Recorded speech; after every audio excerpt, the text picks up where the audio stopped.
വത്സലയ്ക്ക് അറിയില്ലേ പെരുമാളിനെ? അറിയാം. നീ രണ്ട് ചായ ഇരിക്കും. ഞാൻ ഈ ഡ്രസ് ഒന്ന് മാറിയിട്ട് വരാം.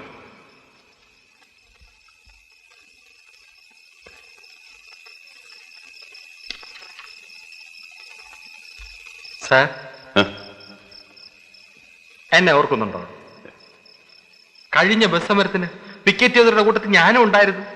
സാർ എന്നെ തൂക്കിയെടുത്തൊരു ഏറെറിഞ്ഞു പാനിനകത്തേക്ക്. അതിന്റെ പാട് ഇപ്പോഴും വെളിയിലുണ്ട്. ഇതൊക്കെ ആരോർക്കാനാ നീ? ഇപ്പോഴേതില്ല? പോലീസ് തന്നെ. അല്ല, അതെനിക്കറിയാം. ഏത് ഡിപ്പാർട്ട്മെന്റില്ല? Crime branch.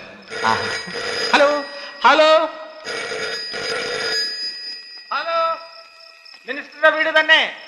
അനാച്ഛാദനമോ എന്ന് വെച്ചാ പ്രതിമയോ?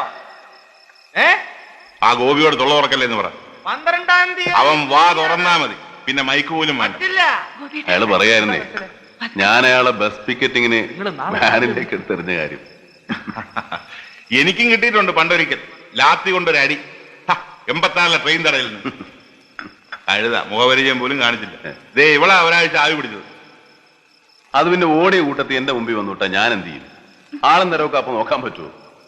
പിന്നെ അത് മനസ്സിൽ വെച്ചുകൊണ്ട് എനിക്ക് ട്രാൻസ്ഫർ ഒന്നും അടിച്ച് തന്നേക്കരുത് കേട്ടോ. ട്രാൻസ്ഫർ ഒന്നും ഉണ്ടാവില്ല.